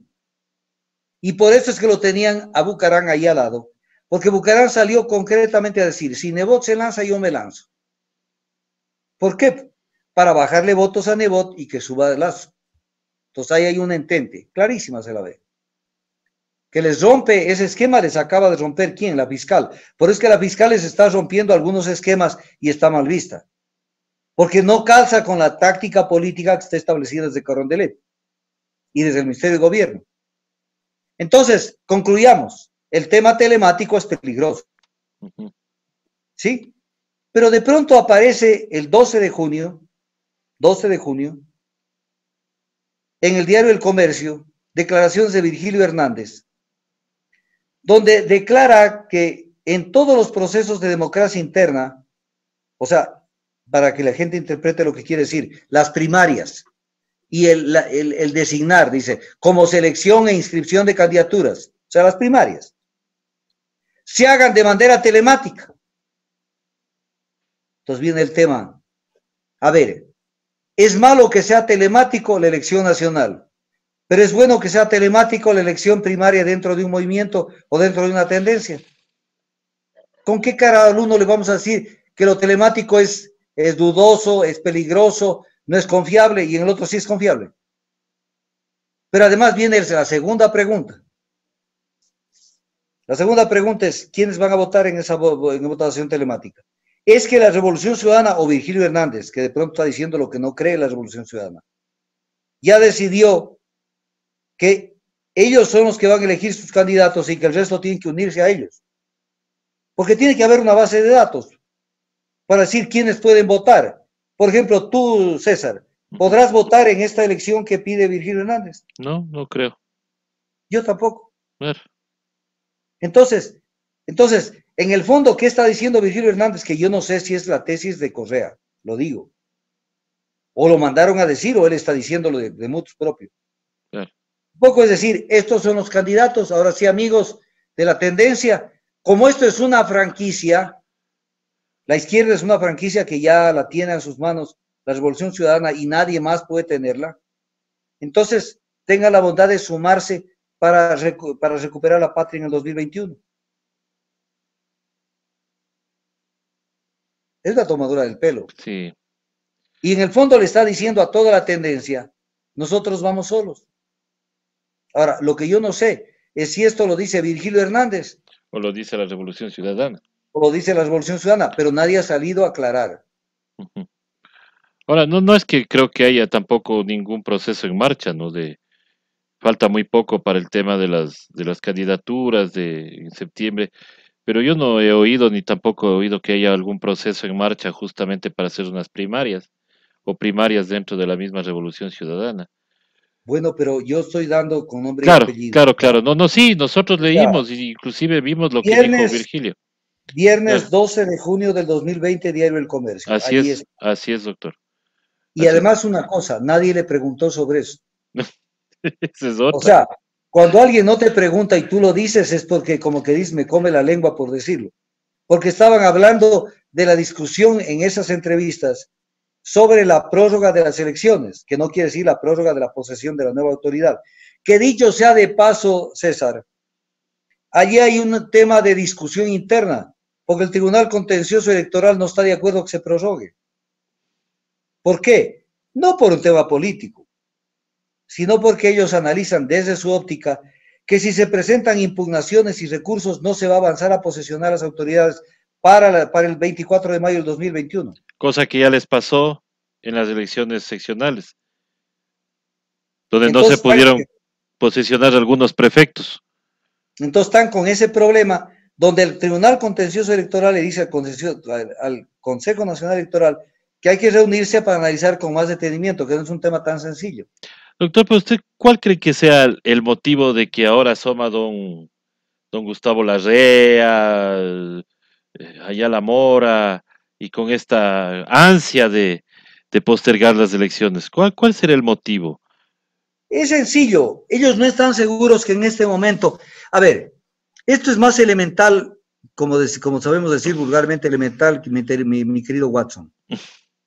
Ellos saben que, por ejemplo, vamos a poner un ejemplo, que si el próximo domingo, ¿no es cierto? El próximo domingo hay elecciones, ellos pierden por goleada todo el paquete neoliberal, incluyendo el gobierno, porque están en el peor momento.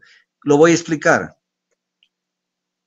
Los que más lo quieren a Moreno dicen que tiene el 14% de aceptación. Es la mejor calificación que le dan la gente que realmente lo adora. Pero hay gente que le pone el 4%. Y voy a poner ejemplos. El diario El Mercurio, en una encuesta que realizó, para que no crean que me invento, dijo que tenía el 4.1%. Pues yo no me invento, yo no soy de las personas que especulo. Pongámosle el 14% que tenga. ¿Y el 86% quién tiene? ¿Qué tendrá Lasso, que ha estado cogobernando con Moreno? ¿Tendrá Nebot, que ha estado cogobernando con Moreno? Ellos tendrán el 86%. ¿Tendrá la Izquierda Democrática, que yo no sé si existe? ¿Tendrá la Sociedad Patriótica, que tampoco sé si existe? ¿Quién más va? Y una cantidad de gente que por ahí se mueven con ciertos movimientos. Y tendrá Democracia Sí, que ha estado entrando por la cochera de la presidencia Gustavo Larrea durante estos 3 años asesorando a la Moreno, y que de pronto salió a decir que él va a crear un Frente de Salvación Nacional para el 2021, para salvarnos ¿de quién? De Moreno. Del mismo. o del mismo. Claro. El diablo salvándose a sí mismo. El comandante Juan salvándose a sí mismo. Entonces, ¿qué es esto, pues?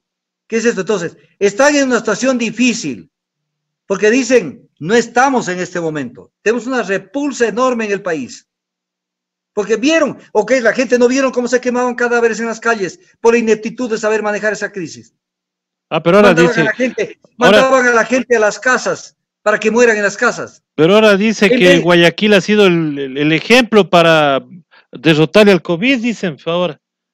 A ver, eso dicen, ya sabes quiénes dicen. Claro, dice pero...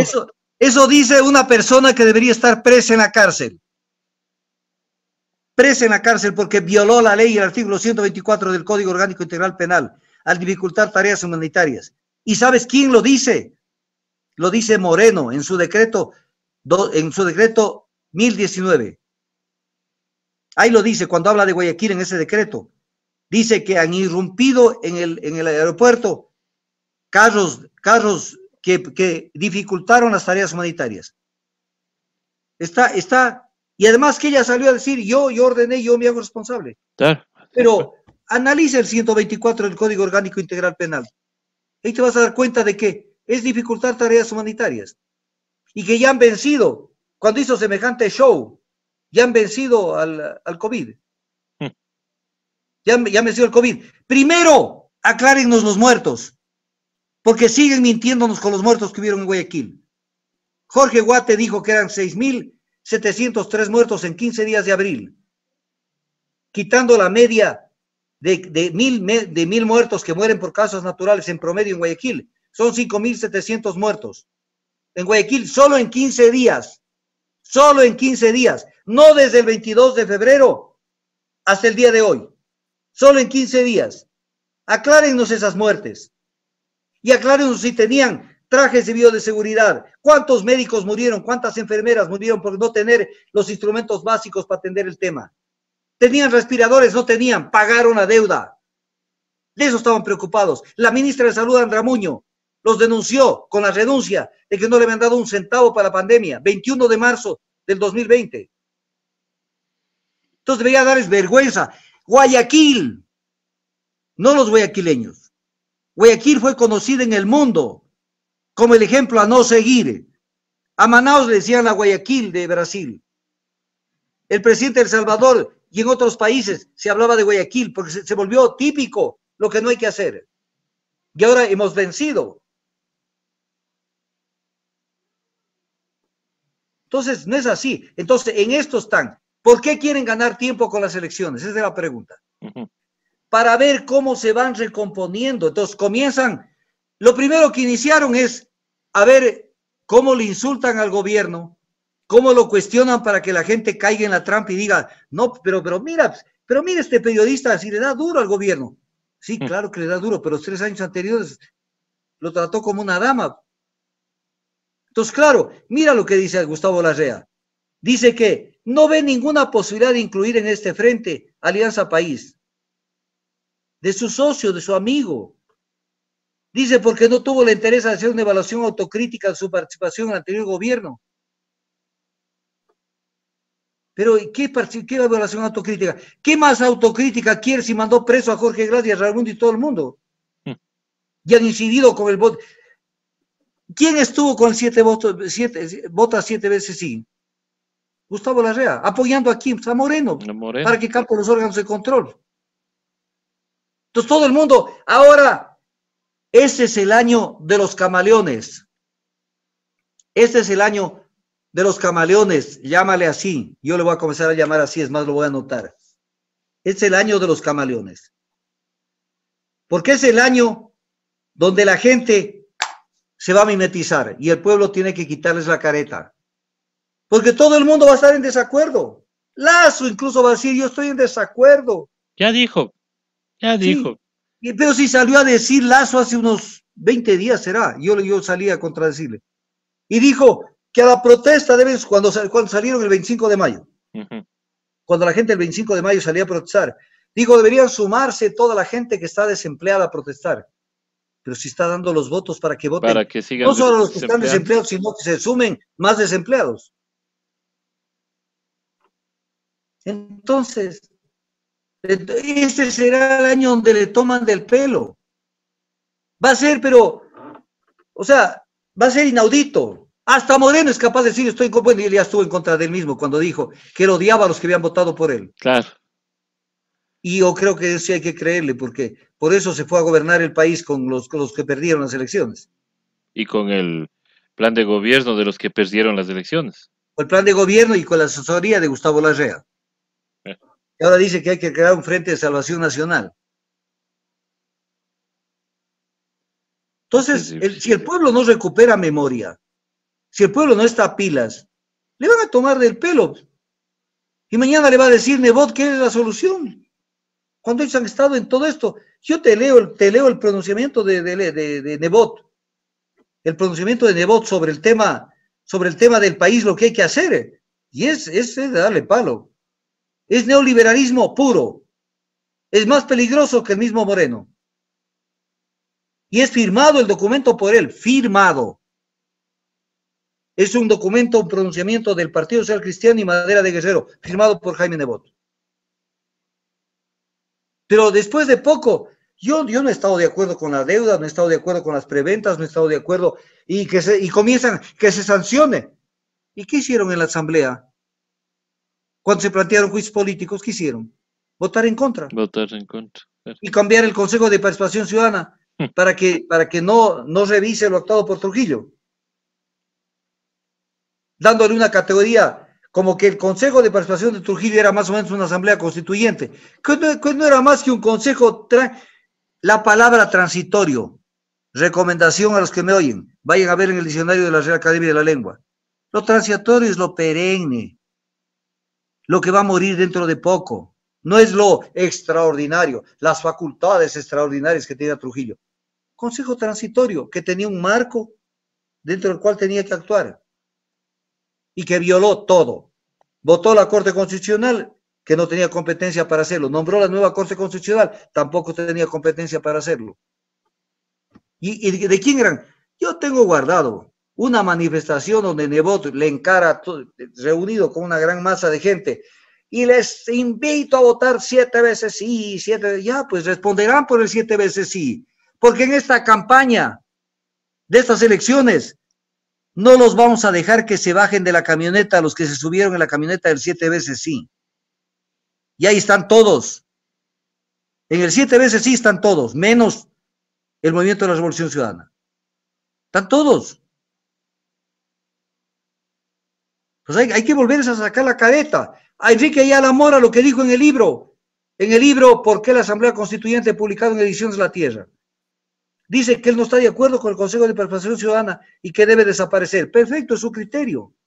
Pero dice, pero no podemos eliminarlo mediante enrevesados procesos de reforma constitucional, sino mediante una asamblea constituyente. Y después se unió al grupo que pedían que eso esté en trámite además. Algún rato ya la asamblea lo toca. Esté en trámite, que hay que eliminar mediante una reforma constitucional.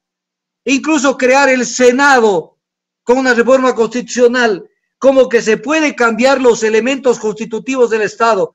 Y dentro de los elementos constitutivos del Estado hay una parte importante, es cómo la autoridad se ejerce, cómo la autoridad está de alguna manera repartida para poder ejercer esa autoridad. Entonces, ¿cómo es que podemos crear una cámara bicameral con una reforma constitucional? Entonces, tenemos que acordarnos de toditos estos que han dicho, me sacaron de contexto porque son la mayoría. Dicen una cosa, me sacaron de contexto. El otro me sacaron de contexto. Nosotros ya analizamos el día lunes las propagandas justamente del 7 veces sí. Y ahí les veíamos algunos, por ejemplo, veíamos a los chicos de Yasunidos que decían que para que no vuelvan a topar la selva. La misma señora Tamaín en una de esas propagandas dice que para que ya no haya minería en el país. Otros decían que para que se acaben los delitos de pederastia. Otros, inclusive decía, el ex ministro de Educación hablaba de la persecución a los que para que se acabe la persecución a estudiantes, pero él no dijo nada, pues en octubre estuvo callado. Y así de algunos actores que vimos en esas propagandas, no vamos a dejar que se olvide lo que ellos supuestamente querían con esa, a lo menos hay una frase de la doctora, de la abogada, Silvia Buendía, que dice, porque nunca tendremos algo peor que lo que hemos vivido. Esa era la frase. Ya, peor que Trujillo. Peor que Es Trujillo no eso. creo que hemos tenido. Eso es como para no olvidarlo. Es como Claro, para no olvidarlo. Porque él se prestó para lo que se debía hacer y lo que no se debía hacer. Él no se sujetó a lo que le aprobó el pueblo, hizo lo que le vino en gana. Voy a poner un ejemplo. Lo que aprobó el pueblo, el mandante, dijo que se haga una evaluación de las autoridades designadas por el Consejo. ujú, Por el Consejo. Por ejemplo, la Corte Constitucional. El Consejo no tiene competencia para asignarlas, no así podían es. evaluarlas. Sencillo. Las evaluaron y le votaron a la anterior Corte. Pero viene el tema. Dice que esa evaluación debería ser en 6 meses. Eso feneció el 27 de agosto del 2018. Y siguieron evaluando. Claro, La competencia en materia de derecho, me deben estar oyendo abogados. La competencia en materia de derecho se pierde por varias causales y también por el tema del tiempo. O sea, ya pasó la competencia. Si la ley dice, usted puede hacer esto hasta tal día, ya así más nomás allá de era, esto ya pues. no puede. Por ejemplo, un veto parcial, como el que como los que han mandado el presidente, tienen que mandarlo dentro de los 30 días siguientes a que recibió. Si manda al día 31, ya no vale ese documento, ya perdió el derecho para mandar ese documento. El tiempo es importante en la competencia, en materia jurídica. Entonces, ya no podían seguir evaluando, siguieron evaluando, porque Trujillo era Trujillo y los que estaban al lado eran gente primero que ni siquiera entendían algunas cosas y que sí sacaron ventaja de eso, hasta ascensos de grado militar obtuvieron los que estuvieron allí. Así fue. Doctor, y en ningún lado de la consulta decía pues que se podía entrar a una vacancia constitucional. Pero pues que es que era obvio. Le sacaron a la Corte Constitucional de circulación y al Ecuador lo tuvieron más de 5 meses sin Corte Constitucional. Si tú analizas jurídicamente, pero con seriedad, no con esos payasos que saben salir en los medios, que no son más que asalariados del gobierno. Si se analiza con seriedad esos 5 meses y pico que no hubo Corte Constitucional, no hubo un Estado de Derecho. Porque la Corte Constitucional es consustancial con un Estado de Derecho.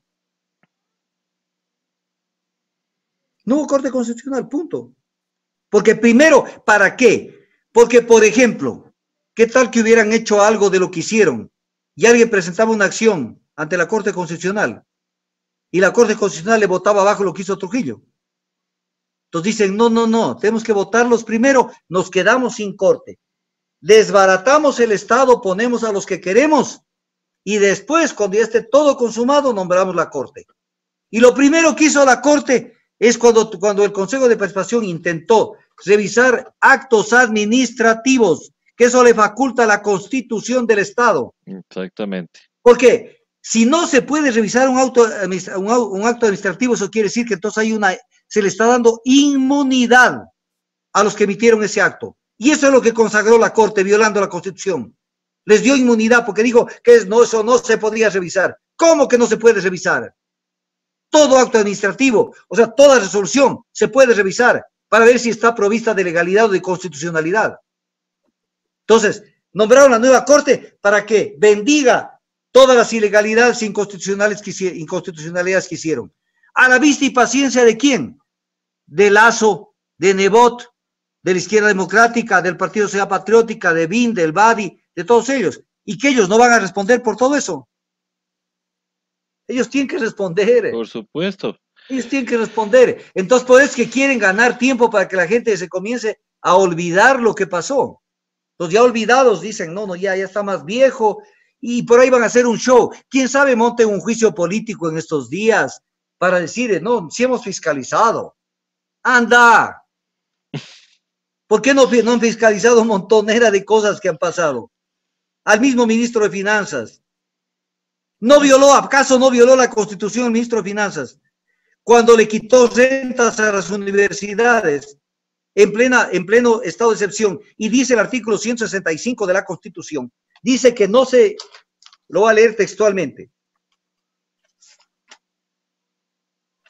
¿Qué es lo que se puede hacer? Declarado el estado de excepción, el presidente de la República podrá utilizar los fondos públicos destinados a otros fines, por ejemplo, una carretera que se estaba haciendo, alguna cosa, excepto los correspondientes a salud y educación.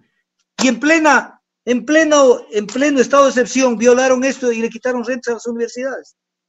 Entonces no es cuestión, pues, no es cuestión de que ya violé la Constitución, pero ya le devolví las rentas, que además no la he devuelto porque están en suspenso. La Corte Constitucional no ha resuelto el tema de fondo, sino de forma. Ya está, te voy a poner este ejemplo para que me entienda la ciudadanía. Hay actos que son subsanables y actos que no son subsanables en derecho. ¿Sí? Y entonces, por ejemplo, o hechos también, que son subsanables y hechos que no son. Voy a ponerte un ejemplo. Yo me cruzo un semáforo en rojo con mi carro, cometo una infracción. Viene el policía y le digo, ¿sabe qué? Hagamos una cosa, doy retro para que ya no diga que me pasé en el semáforo en rojo. Cometo una peor violación todavía. Entonces hay cosas que se pueden subsanar y otras que no se pueden subsanar. Estaba cometida la inconstitucionalidad y tenía que responder ¿quién? El ministro de Finanzas, porque ellos fueron los que tomaron la decisión de recortar a 32 universidades el dinero. Punto.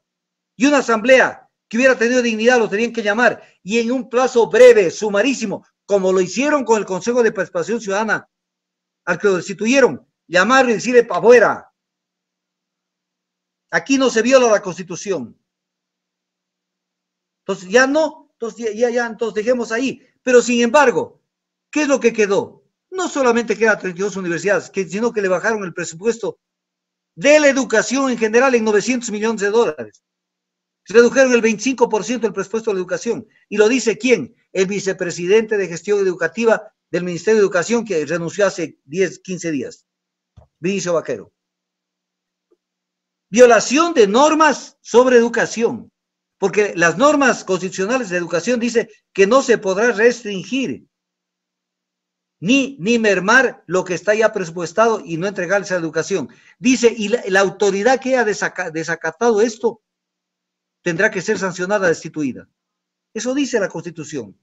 Y a plena luz del día le quito 900 millones y no pasa nada. Entonces, que no vendrán con las papeletas de la próxima campaña electoral a decir que ahora van a rescatar la patria, que ahora vendrán nuevos días. ¿Cuál será el eslogan de Lazo para la próxima campaña de Nebot o del Partido Social Cristiano que se lance? A recuperar la patria. Bueno, no, ese es recuperar la patria ya es de la franquicia. No, pero pueden llevarle con otras palabras, lo mismo, ¿no? A reinstitucionalizar la patria, alguna cosa de esas. Porque, claro, ellos lo que van a hacer es a tratar de engañarle nuevamente al pueblo diciendo que ellos son los únicos que van a luchar por los intereses de ellos. Claro, y ahí hacen análisis para que el ciudadano entienda. Y con esto me despido, César, y agradeciéndote todo. ¿Cómo se hace una campaña desde la perversidad? Por ejemplo, se contratan estudios de sensibilidad y opinión, que son encuestas, para hablar en términos más concretos. Entonces, una encuesta le dice a un candidato, ¿qué es lo que piensa la gente? Tú tuviste una entrevista con Pérez, con que te hizo un análisis de lo que pensaba el Ecuador en ese momento. Ajá. Pues tú vas oyendo lo que te dice el encuestador, porque hacen unas muestras interesantes para poder llegar a qué es lo que está pensando la gente. Entonces, por ejemplo, la gente te dice, por ejemplo, ha incrementado, porque son cifras que les interesa, a un candidato le interesa todo tipo de cifras. Y una de ellas, por ejemplo, ¿cuántas madres solteras hay? ¿Será que es un tema como una especie de pandemia? ¿Hay un tema que está incidiendo en la vida del país? Sí, hay mucha madre soltera, porque se relajó la educación sexual, porque soltaron las amarras y le hicieron creer a la gente. Pero sí, y los papás les mandaban a los hijos, y me decían a mí, mis amigos, yo mejor verás opto por lo sano.